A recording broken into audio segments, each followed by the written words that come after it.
네, 여러분 안녕하세요. 오늘 인터넷 강의 두 번째 시간이고요. 오늘은 여러분들하고 휴먼 디벨롭먼트에 대해서 이야기를 나눠보도록 하겠습니다. 지난 시간에 강의 만들면서 음성이 제대로 녹음이 안 된 것을 제가 충분히 확인하지 못한 상태에서 올려드려서 여러분들 좀 번거롭게 해드려서 미안하고요. 이번 강의부터는 제가 음성에 대해서 꼭 확인을 한 상태에서 올려드리도록 하겠습니다. 강의에 집중할 수 있도록 최선을 다해 보도록 하겠습니다.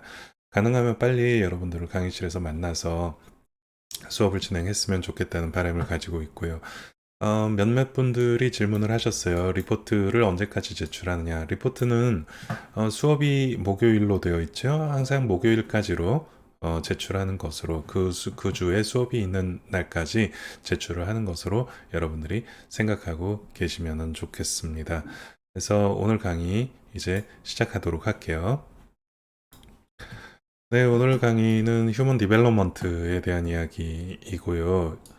네, 오늘 이제 정상적인 발달 단계에 대해서 여러분들하고 이야기를 나눠보도록 할 거예요. 이 정상적인 발달 단계가 무엇인지, 그리고 이 발달 단계에 따른 핵심적인 내용들이 있습니다. 운동 능력도 그렇고요. 또 정신적인 발달, 언어적인 발달, 여러 가지 것들이 있을 수가 있겠죠. 신생아의 정상 생리에 대해서도 다시 한번 리마인드를 할 것이고요. 신생아의 생체 징후, 저번 시간에 한번 이야기를 나눴었습니다. 그리고 신생아가 가지고 있는 정상적인 반사가 있어요. 신생아의 연령별로 나눠서 각각의 운동 발달의 구체적인 시기를 알고 있는 것. 네, 신생아는 의사소통이 쉽지가 않기 때문에 이런 정상적인 운동 발달 시기를 여러분들이 알고 있는 것이 매우 중요합니다. 또 정신심리학적인 발달 단계의 여러 이론들을 살펴볼 것이고요. 그것이 현실적으로 어떻게 적용이 되는지에 대해서 이야기를 나눠보도록 하겠습니다. 그리고 다양한 심리적인 반응들, 물론 어려서부터 가지고 태어나는 것도 있고요. 그리고 어른이 되어서도 가지고 있는 것들이 있습니다. 정상적인 심리 반응과 비정상적인 심리 반응이 무엇인가 한번 생각해 볼 수 있는 시간이 됐으면 좋겠어요. 자, 문제입니다. 생후 2달 된 아기가 있어요. 아이 엄마가 애가 엄마 말소리에 반응하지 않는다라고 병원에 데리고 왔어요. 생후 2달이면은 100일이 아직 안 돼 있죠. 거의 대부분의 시간을 아마도 엄마의 보살핌 아래서 계속 누워서만 지내는 아이일 거예요. 아이는 만삭으로 정산분만, 정상 체중 범위, 일상적인 식사 수면에는 문제가 없었다. 겉보기엔 큰 문제가 없어요. 근데 말소리 반응을 하지 않는다. 네, 과연 이것이 엄마가 오버하는 것일까요? 아니면 아이가 진짜로 문제가 있는 것일까요? 우리가 그냥 단순히 생각할 때는 이게 대체 무슨 문제지? 막상 이제 본인 아이 엄마나 보호자들은 상당히 심각하게 받아들일 수 있는 문제입니다. 그럼 이제 이게 정상이냐 아니냐를 알기 위해서 우리가 무엇을 알아야 할까요? 아이가 말소리에 정상적으로 반응하는 시기가 2달이 맞느냐 알고 있어야 되겠고요.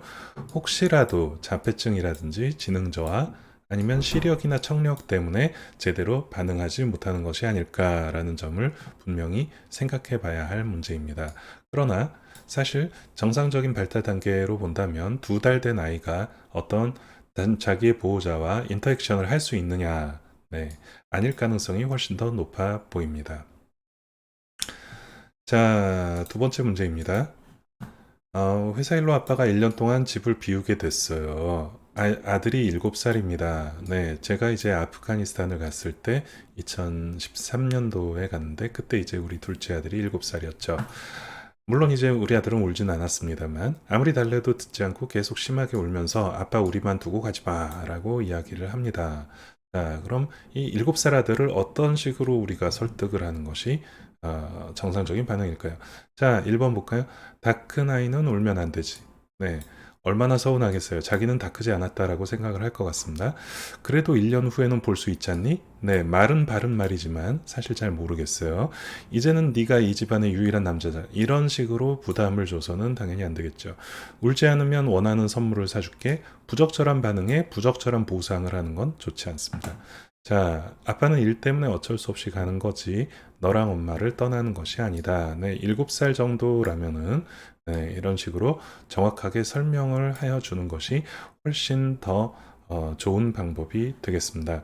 자, 1년 후에 볼 수 있잖니는 당장의 보상이 아니죠. 아이가 우는 것은 당장 헤어지기 싫어서 우는 것인데 당장의 보상이 없이 1년 후의 보상으로 달랠 수 있을까요? 네, 불가능합니다. 그렇기 때문에 우리가 연령에 따른 정상적인 심리 발달, 정신 발달, 정서 발달의 단계들을 알고 있어야만 적절한 소아 환자에 대한 처치가 가능할 것이라고 생각합니다. 이제 다음 시간부터 이제 휴먼 디벨롭먼트 그리고 디벨롭먼털 스테이지에 대해서 여러분들하고 네, 이야기를 나눠보도록 하겠습니다.